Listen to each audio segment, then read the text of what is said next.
My name is Vivian Yarrow. I am 32 years old. The morning my brother called me into his corner office at the family company, the same office where I had spent the last 10 years of my life building his reputation from the ground up, he handed me a single piece of paper and told me I was being terminated for cause, right in front of the HR director he'd flown in from the corporate headquarters. And I remember feeling the air leave my lungs like I'd been struck by something invisible and enormous. I didn't cry. I didn't scream.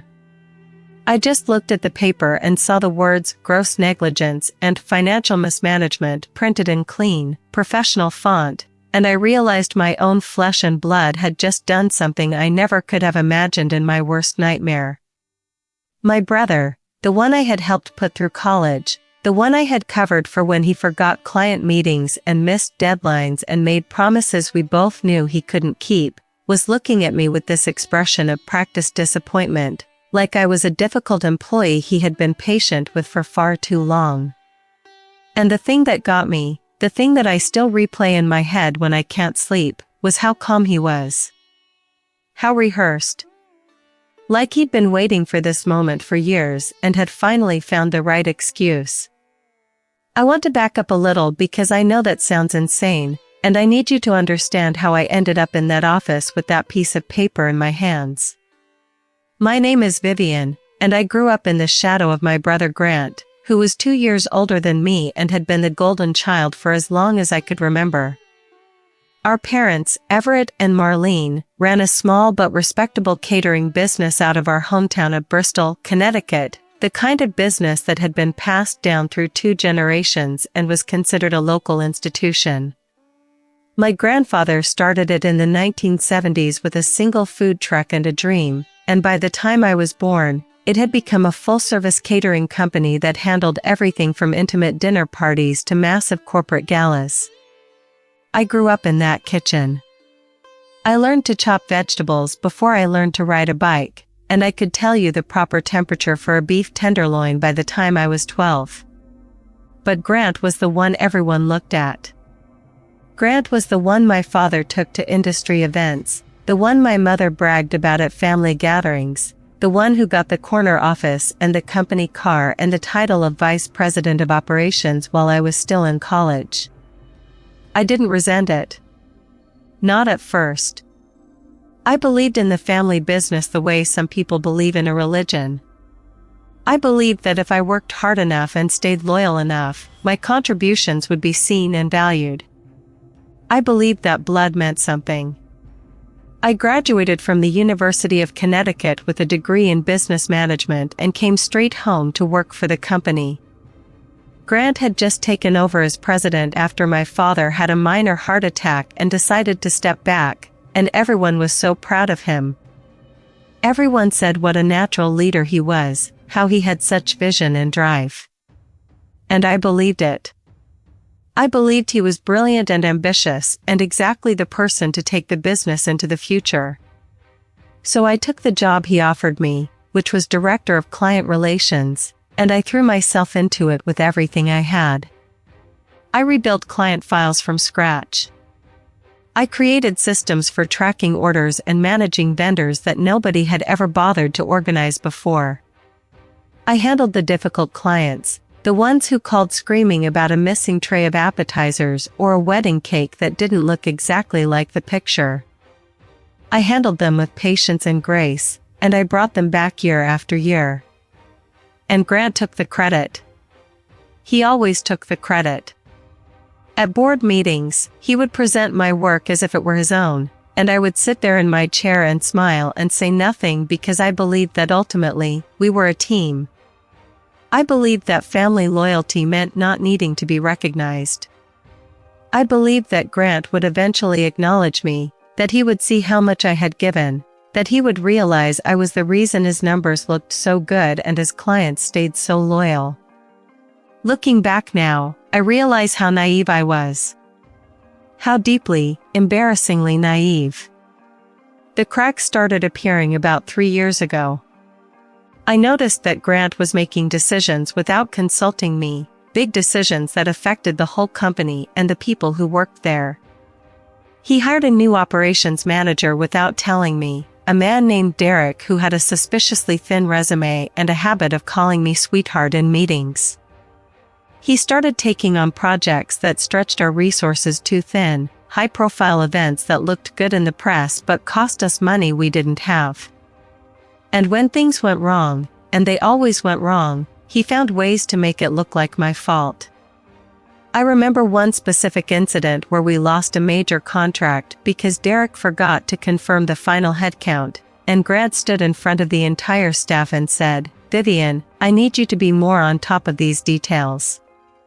He said it in this tone of patient frustration, like he was giving me constructive feedback, and I stood there with my mouth open because I hadn't even been involved in that negotiation. But I didn't speak up. I didn't defend myself. I just nodded and said I would do better, and I went back to my office and stared at the wall for a very long time. That was the first time I started to wonder if maybe my family didn't see me the way I saw them. If maybe I was just useful, not valued. The second crack came when my mother started making these little comments. "She's not a mean woman, Marlene, but she has this way of saying things that sound like concern but are actually accusations." She started asking me if I was happy in my job, if I felt like I was contributing enough, if I had considered maybe finding my own path instead of relying on Grant. She said it like she was doing me a favor, like she was gently suggesting I should spread my wings, but what I heard was that I was no longer needed. That I was becoming inconvenient. My father, who had always been my quiet supporter, seemed to have faded into the background of his own life. He'd been so diminished by his health issues that he rarely came to the office anymore, and when he did, he deferred to Grant on everything. Grant had become the patriarch by default, the one who made the decisions and controlled the money and held the future of the company in his hands. And somewhere along the way, I had become a footnote. The day Grant fired me, I had been there for 10 years. 10 years of early mornings and late nights, of working weekends and skipping vacations, of missing birthdays and anniversary dinners because there was always some event that needed my attention. I had put everything I had into that company. And Grant had the audacity to sit there with his perfect suit and his practiced expression and tell me I had been negligent, that I had mismanaged client accounts, that I had created a culture of disorganization that was costing the company money. He had fabricated an entire narrative, complete with fake emails and doctored reports, all to build a case against me that would stand up to legal scrutiny. And the worst part, the absolute worst part, was that Derek was sitting right there in the office, smirking like he'd just won something. I realized in that moment that Derek had been the one to help Grant build the case. Derek, who I had repeatedly caught making basic errors and who had cost us clients through sheer incompetence, was now going to inherit my responsibilities. Grant had replaced me with someone who was easy to control, someone who would never challenge him, someone who didn't know where the bodies were buried. I didn't say anything in that meeting. I didn't scream or cry or even argue. I just took the separation agreement they slid across the desk and I read it silently, and then I said I would have my lawyer look at it, and I walked out the door.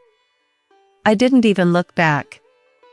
I walked to my car in the parking lot, the same parking lot I had pulled into every morning for a decade, and I sat there for what felt like an hour, staring at the steering wheel. I had no job. I had no severance because of the fabricated cause.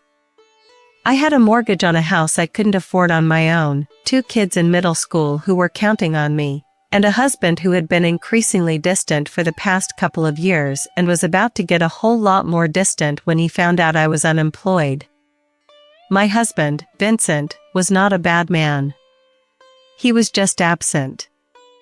He worked long hours as a regional manager for a pharmaceutical company, and he traveled constantly, and the marriage had become something we were both just going through the motions of. We were polite to each other. We attended the kids' school functions together. We slept in the same bed but never touched. It had been that way for so long that I had stopped trying to fix it, had stopped believing it could be fixed. And now I was going to have to tell him that I had been fired, that his wife was a failure, that everything I had worked for had been taken away from me in a single meeting. I didn't know it then, but that meeting was just the opening act. The real betrayal was still coming. I hired a lawyer, a woman named Patrice who specialized in employment disputes and had a reputation for being ferocious. She looked at the separation agreement and laughed out loud, which I took as a good sign. She told me the case Grant had built was flimsy at best, that the fabricated emails were easy to disprove with forensic analysis, and that I had a very strong wrongful termination claim. She asked me if I wanted to fight it. And I said yes. I said yes because I was angry, angrier than I had ever been in my life, and I wanted justice. I wanted Grant to pay for what he had done. I wanted the world to see him for who he really was, not the golden boy who could do no wrong, but the insecure man who had destroyed his own sister's career because he couldn't stand her competence.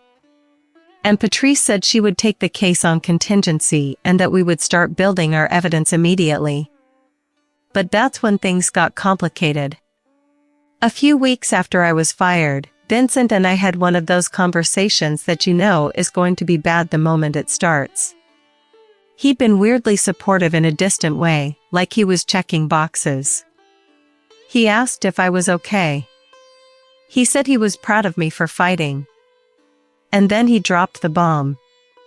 He told me he had been seeing someone else. A colleague from work. It had been going on for about 6 months. And he was so sorry, but he thought we should separate.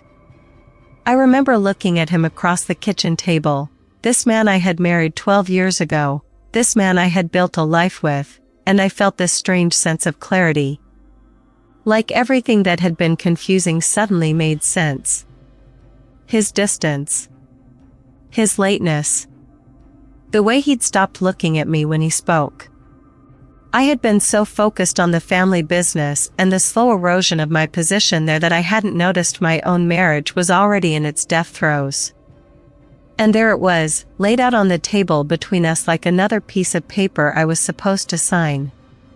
He moved out within the month.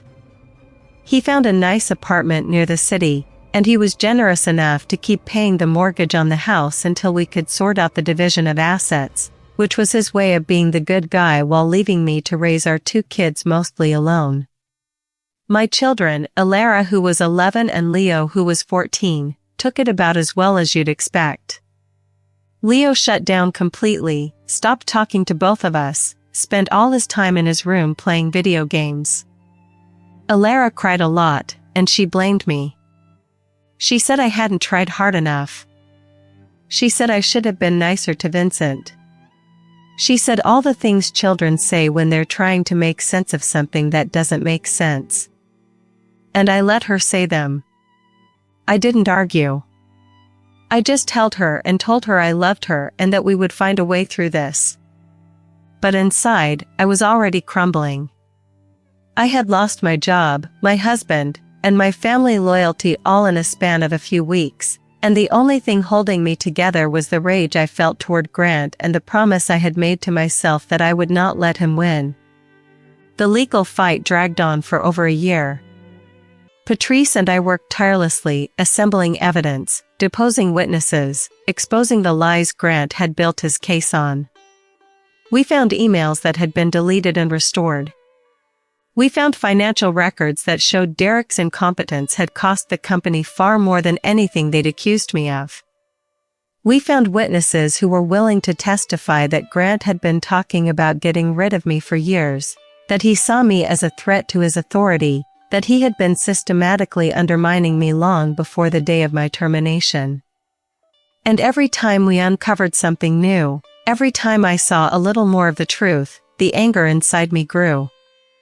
Not a hot, reckless anger, but a cold, quiet one. The kind that sharpens your mind and clarifies your purpose. I started to realize that the real goal wasn't just to win the lawsuit. The real goal was to rebuild my life so completely that Grant would never be able to touch me again. The real goal was to become so strong, so independent, so untouchable, that my family would have to answer for what they had done. I started a consulting business on the side. It was small at first, just a few clients who had heard about my reputation in the catering world and wanted my advice on their own operational issues. I worked from my dining room table, often late into the night after the kids were asleep. I undercharged at first because I was desperate and I needed the cash, but as word spread, I started to gain more clients and better ones. And I started to build something that was entirely mine. No family history. No legacy to live up to. Just me and my expertise and a growing reputation for being someone who could solve problems. I realized that all those years of working for Grant had given me something. They had made me an expert in everything he wasn't. I knew operations inside and out. I knew client relations.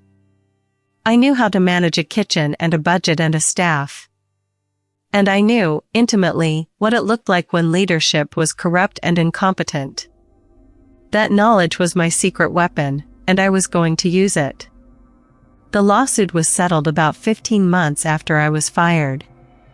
We didn't go to trial. Grant's lawyers realized they were going to lose, and they approached Patrice with a settlement offer that would have made me laugh if I hadn't been so tired. But Patrice negotiated, and we ended up with a number that was significant enough to change my life.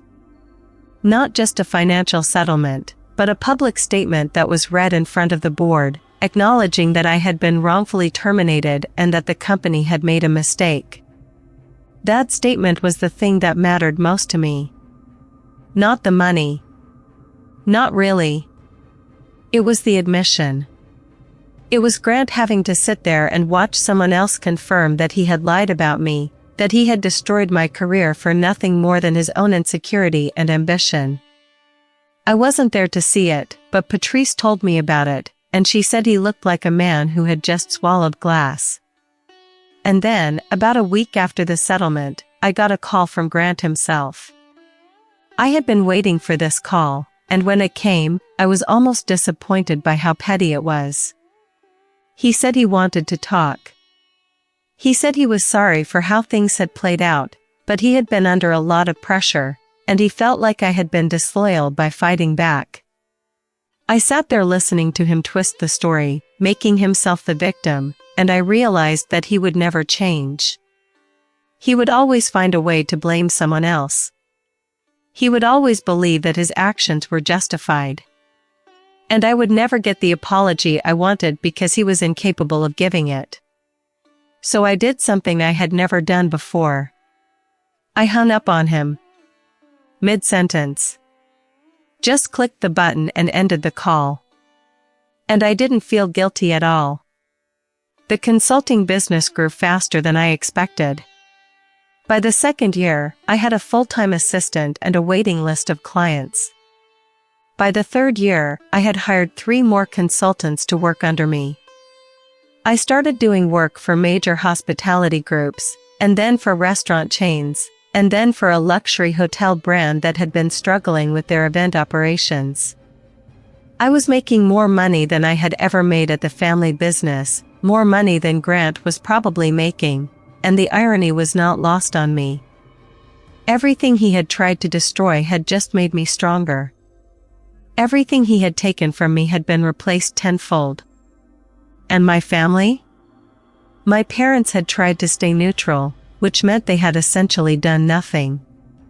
They reached out occasionally, awkward phone calls where they said they were proud of me but never quite addressed the elephant in the room. My mother sent a card on my birthday, the same generic card she always sent, and I put it in the drawer with all the others and didn't think about it again. My father called once to say he was sorry for how things had gone, and I thanked him, but I also told him that sorry wasn't enough. He went quiet after that. He knew I was right. Vincent and I finalized the divorce about 2 years after he left. It was civil, mostly. We settled on a custody arrangement that gave me primary physical custody with visitation every other weekend, and he paid child support without much argument. He had moved in with the woman he'd been seeing, a marketing executive named Nora who I had met at a company picnic once and thought was perfectly nice in a completely forgettable way. They were happy, I guess. He seemed happier. And for a long time, that bothered me. Not because I wanted him back, but because I felt like he had gotten off too easy. He had cheated, he had left, he had disrupted our children's lives, and he was just floating along like none of it had been his fault. But eventually, I let that go too. Not because I forgave him, but because holding on to it was exhausting. I needed that energy for my business. I needed it for my kids. I needed it for myself. Alara and Leo are older now. Alara is 17 and applying to colleges, and she's become this brilliant, funny, fiercely independent young woman who tells me she's proud of me for rebuilding my life from scratch. Leo is 19 and in his second year of community college, and he's finally starting to come out of his shell, starting to talk to me again about things that matter. He told me recently that he understood why I fought so hard. He said he never wants to be like Grant, and I believed him. I told him that he would never be like Grant because he had something Grant didn't have. He had empathy. He had the ability to see other people's pain and care about it. And that was the most important thing I could pass on to him. There's no dramatic confrontation at the end of this story. No moment where I confront my family and they fall to their knees and beg for forgiveness. That's not how it happened, and that's not how I wanted it to happen. What I wanted was to become someone who didn't need their approval. What I wanted was to build a life so full, so rich, so undeniably mine, that their rejection became irrelevant. And I did that. I built it from the ashes of everything they took from me, and I built it better than anything they had ever given me. I built it on my own terms, with my own hands, and I did it in plain sight of everyone who had ever doubted me. And I look at my life now, and I see a woman who was betrayed by the people she trusted most and who refused to stay down. A woman who took every piece of her broken life and reassembled it into something stronger. A woman who understands that the people who try to destroy you are usually just afraid of what you'll become if you survive. There's a specific kind of satisfaction that comes from thriving in spite of the people who tried to break you. It doesn't announce itself in a single moment. It doesn't come with a standing ovation or a public apology. It comes quietly, in the small victories. It comes when you pay off your mortgage a decade early. It comes when your daughter tells you she admires your resilience. It comes when you win a client they said you would never land. It comes when you wake up in the morning and realize you haven't thought about Grant in weeks, and you genuinely didn't miss him. That's the real payoff. That's the justice that matters. Not an apology. Not a reconciliation. Just the quiet, unshakable knowledge that you are enough. That you have always been enough. And that the people who didn't see it were never worthy of your loyalty in the first place.